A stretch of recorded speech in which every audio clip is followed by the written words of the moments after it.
the OPEC plus oil production cuts. Now, this is pretty fascinating because you all know that oil production in the 1970s, when the United States, right, was really seeking to push its hegemony, really seeking to monopolize everything, right, especially through its foreign policy, there was something called the petrodollar. All right. So what happened was that Saudi Arabia and the United States agreed that all oil, and Saudi Arabia, of course, is one of the leading oil producers and by far is the largest oil exporter in the world. Saudi Arabia agreed to do all of this trade in the US dollar, and that helped solidify dollar hegemony. And so that's the context here that is so important to understand when you hear OPEC plus, which Saudi Arabia you could consider is the de facto leader, right? The de facto leader of OPEC plus, Saudi Arabia, which has a deep relationship with the United States. It couldn't be any deeper, right? The US and Saudi Arabia are very, very close. And it's a controversial relationship because Saudi Arabia is a monarchy. Saudi Arabia is the largest funder of terrorism in the world. I would argue the United States is, given the relationship here. But nonetheless, on the surface, at least, let's just go by surface level thinking, the United States sends tens of billions of dollars of weaponry to Saudi Arabia and receives back oil hegemony, energy hegemony. And now the United States is its own so-called oil and gas exporter. It's independent, energy independent, all that nonsense. But it's Saudi Arabia's a decision to use the dollar only in all oil transactions, which has kept the US dollar dominant. It's not the only factor, but it's one of the biggest. And so what do we have right now? We have an economic and energy crisis that it's hard to cite a time in history where this has been a bigger problem. Of course, in 1973, when there was another oil crisis, a lot of people thought it was manufactured. That was also a big deal. But this comes with, this situation right now with Ukraine comes with monumental consequences for Europe, so-called Western civilization, the US-led imperial order. That's what's on the line here.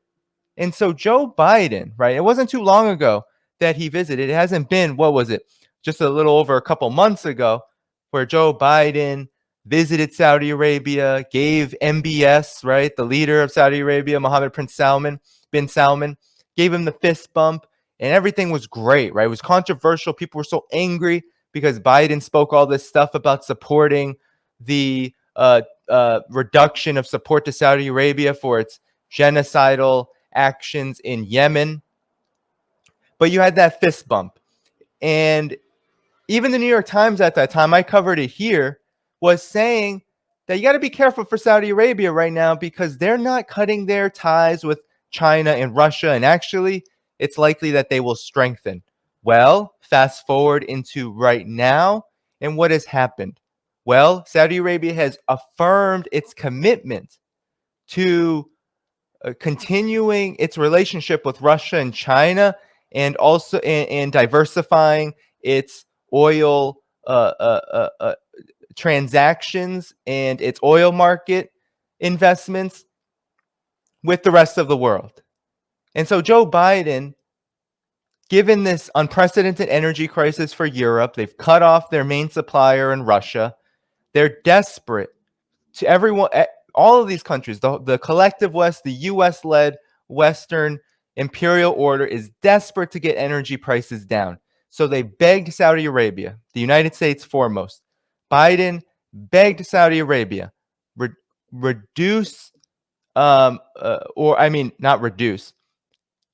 expand oil production, dump oil onto the market, help bring the cost down, right? Because when you increase supply, reduce demand, and hopefully that will bring gas prices, oil, all of it, oil prices down.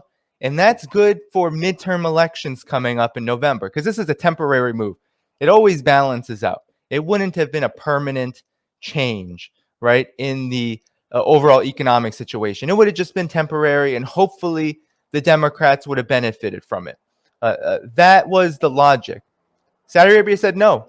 OPEC Plus said no. We're not going to, we're not only going to not pump more oil into the market, but we're going to reduce oil production. And who does that benefit? Well, it benefits Russia and it benefits China. It benefits the rest of the world, which is the global south in particular, struggling with these prices. It's going to benefit them, but it's going to keep gas prices high here because a lot of it is targeted at the United States and the collective West. This is a calculated political move by Saudi Arabia. And you could say, well, Saudi Arabia is being opportunistic here. Perhaps. But nonetheless, this is big news. This is big news. And it's showing that the United States does not have the same kind of dominance that it once did.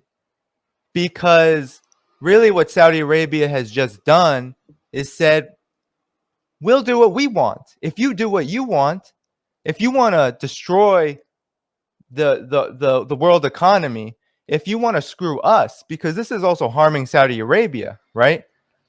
Instability and the possibility of just economic catastrophe, that doesn't really help anybody. So Saudi Arabia said, well, we're going to get ours, and Russia's going to get theirs, and everyone who's an oil exporter is going to get theirs, and prices will remain high, and it'll hurt your people, and it's going to hurt people. But this is what we're going to do because, well, you're not the boss of us. And I think that is a huge deal, because Biden in the United States has always believed itself to be the boss of Saudi Arabia. It always believed it was the dog wagging the tail. And now you see the tail is wagging the dog here, right? And this has been a phenomenon that is not necessarily new. It's one that there's been tensions between these two countries before, between the United States, the leader of this global imperial system, right? This global empire. And Saudi Arabia is supposed to be just a junior partner. It's supposed to be just, sitting on top of oil, receiving all sorts of securitization and militarization from the United States. And that's supposed to be the relationship, right? But it's one of supposed dependency for Saudi Arabia.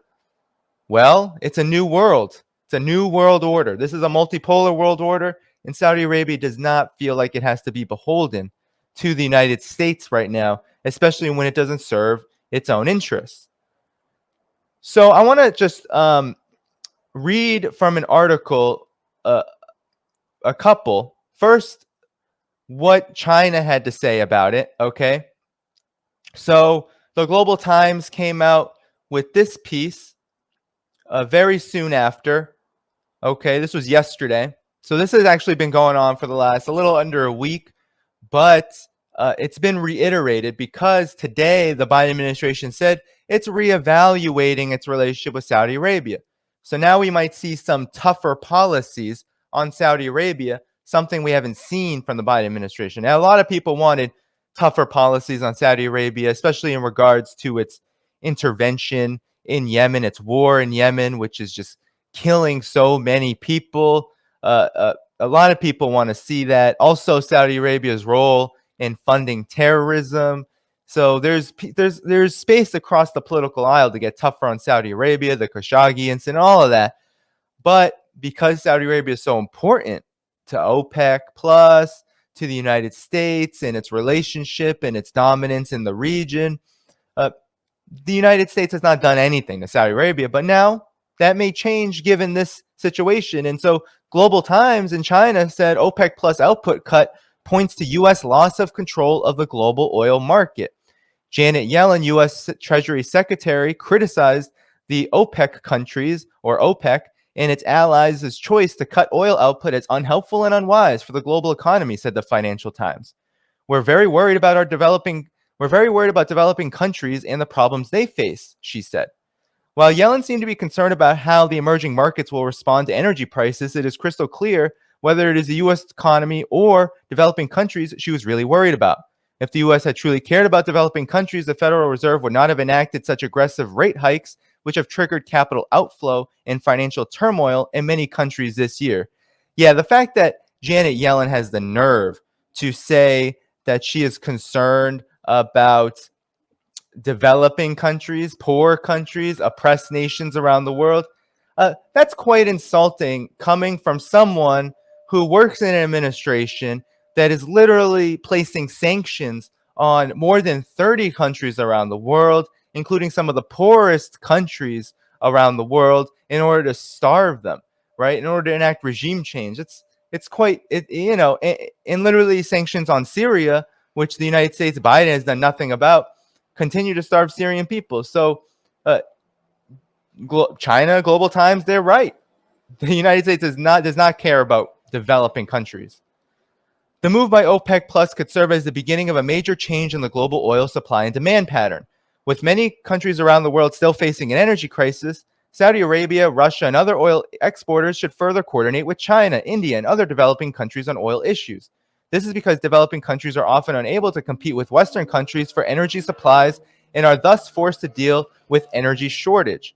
The Biden administration's annoyance with OPEC Plus is because the production cut undermines U.S. interests. The higher oil prices as a result of production cuts will mire the U.S. in high inflation and create higher energy costs, dealing a blow to Biden's efforts to stabilize prices before midterm elections.